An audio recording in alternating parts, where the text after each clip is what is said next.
എന്നും പതിവ് പോലെ വീടിൻ്റെ ഡോറൊക്കെ തുറന്ന് ഞാൻ എൻ്റെ വർക്കിലേക്ക് നീങ്ങി. വർക്ക് എന്താണെന്ന് വെച്ചാൽ ഒന്നുമില്ല, ചെടികളെയൊക്കെ ഒന്ന് ഇങ്ങനെ സ്നേഹിക്കുക, അതിനൊന്ന് പരിപാലിക്കുക, ഇതൊക്കെ തന്നെയാണ് എൻ്റെ ഹോബി. രാവിലത്തെ ആദ്യം ചായ കുടിച്ചിട്ട് തുടങ്ങാമെന്ന് വിചാരിച്ചു. ഇവിടെ ഇരിക്കാനും ഇവിടെ ഇരുന്ന് ചായ കുടിക്കാനൊക്കെ നല്ല രസമാണ്. എന്നും ചെയ്യാറുള്ള എക്സസൈസുകളൊക്കെ ഒന്ന് ചെയ്ത് എന്നിട്ട് വർക്ക് തുടങ്ങാമെന്ന് വിചാരിച്ചു. മരങ്ങളുടെ ചുവട്ടിലുള്ള മണ്ണുകളൊക്കെ നീക്കി വൃത്തിയാക്കി.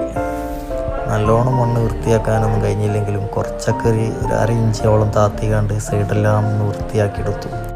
കുറച്ച് ഉണങ്ങിയ ചാണപ്പൊടികളൊക്കെ ഉണ്ടായിരുന്നു വീട്ടിൽ, അതൊക്കെ ഇട്ട് കൊടുക്കാമെന്ന് വിചാരിച്ചു. അതൊക്കെ കൊണ്ടുവന്നിട്ട് അതിൻ്റെ ചുവട്ടിലൊക്കെ ഞാൻ നല്ലോണം ഇട്ട് കൊടുത്തു. ഇങ്ങനെയൊക്കെ ചെയ്യുമ്പോൾ നമുക്ക് തന്നെ ഒരു പ്രത്യേക ഒരു ഇൻട്രസ്റ്റിംഗ് ആണ്. നമ്മളെ മൈൻഡ് തന്നെ ഒന്ന് റീഫ്രഷ് ആവും. നല്ല രസമാണ് ഈ പരിപാടികളൊക്കെ.